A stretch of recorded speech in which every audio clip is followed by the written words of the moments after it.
So I haven't done a video in a while, and I need to keep them updated if I want to keep the channel current. So I figured I would show everybody what I have in here today. This has been a long-term project. It ain't something I just started on, or let's call it a well project.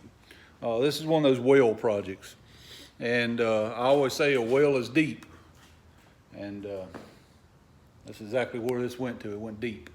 So it was one of those where the gauges didn't work.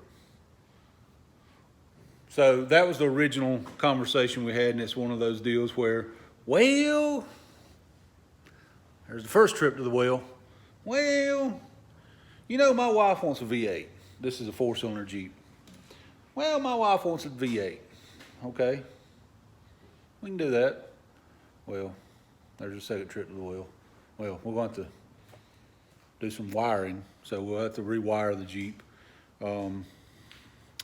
Gauges didn't work, so it needed wiring anyway. So now we're doing gauges, wiring, and a V8 swap. This is a 4-cylinder.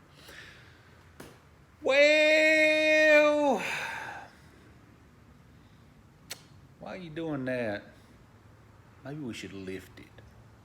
Okay, we can lift the Jeep. Yeah, that ain't a problem. We'll lift it. We got wheels and tires right there for it. I think they're 35s. I'll have to look. But yeah, we'll lift it. We can do that.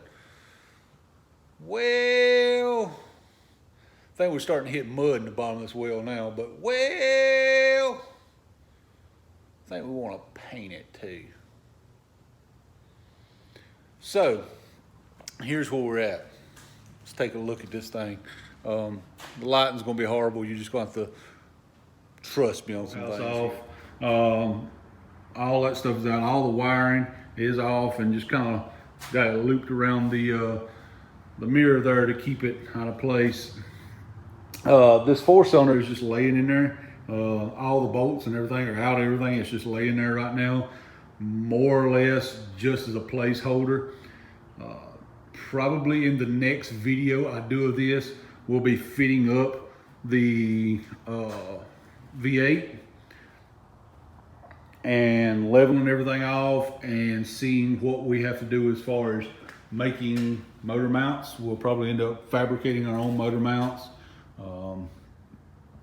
We're probably going to end up fabricating headers unless we run across a set, but we're going to do fender well headers. So they come down the sides here for the true Jeep experience of side pipes and all. So that'll be in the next video, but right now what we've got is we've pretty much stripped the Jeep. The Jeep is a tub, the frame, the axles, and the drivetrain is sitting there. That's pretty much all that's here right now, and that's all ready to come out. Now the reason we're going small block Chevy is we're on a very tight budget with this one. The small block Chevy is, I'm a Ford guy, but small block Chevy is a proven platform. They're a dime a dozen. They're everywhere, so you can pick them up reasonable. Now, I'm not saying they're free, but they're reasonable. We built this one mainly because parts are a lot cheaper to build a small block Chevy than to build a Ford. And forget about an AMC. I mean, parts for the AMC, if we wanted to put a 304 in it, keep it all Jeep, those things just, I mean, it's crazy what it costs to build an AMC motor. So that was the first thing. Second thing is, if, you know, years down the road, maintenance is going to be much cheaper on this too. So it keeps them in a budget lane long term. And we can find stuff for it. I mean, the small block Chevy swap is pretty common, so we can find parts to make things work. So we got a 355 going in here. We're going to lift it, paint it. We got a bunch of stuff to do to it. Now, what we are going to do is basically the budget we have to work with has basically covered the cost of building the engine and probably the cost of the paint. That's about it.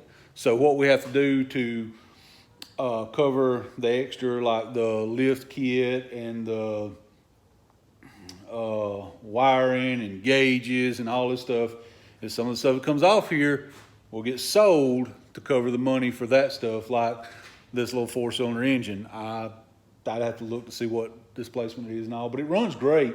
But it's probably going to end up getting sold, and that money will cover the money to do the lift and all the things that come along with the lift. I mean, we do a lift, we gotta do brake lines, probably gonna need different drive shafts. So it's a pretty involved project. When I say that this is gonna be a big project, this is a big project. This is pretty much, we're keeping the frame, the axles, the tub, and the seats, and ditching everything else. So stay tuned and you're gonna see a lot on that. Well, what we've got going on now, what we're gonna do is we're gonna strip it down so there's nothing but a tub and a frame, power wash everything, do a little sanding, wire wheeling on the frame. We're gonna go ahead and paint the frame. The body we probably won't touch right now because of the temperature. I don't have a heated paint booth, so there's no reason for me to go after trying to do body work and paint at this moment. But then we're gonna get up here and we're gonna fit up the motor. Now what I'm gonna try to do is make a set of brackets, motor mount brackets that will mount to the original frame location so we don't have to alter anything there. If we do, of course, then we'll have to come back and touch up that paint. But I think this is the smarter way to do it, is clean everything up and put paint on the frame first, just to preserve everything and be able to move forward from there. Do all that, we'll tape all that off, and I'll get enough heat in the shop on a warm day to where I can go ahead and shoot the firewall. The firewall will be painted, and then we can start reassembling the front end motor, all that stuff, get the radiator in, get all that stuff going, run the headers and all. Then we can wait for a warm day where we can have several warm days in a row where we can actually paint the body. But what we're basically going to focus on in the next couple of videos that you see on this is everything from the firewall forward is where our focus is going to be. So, long-winded version of saying that I'm going to start showing y'all a new project.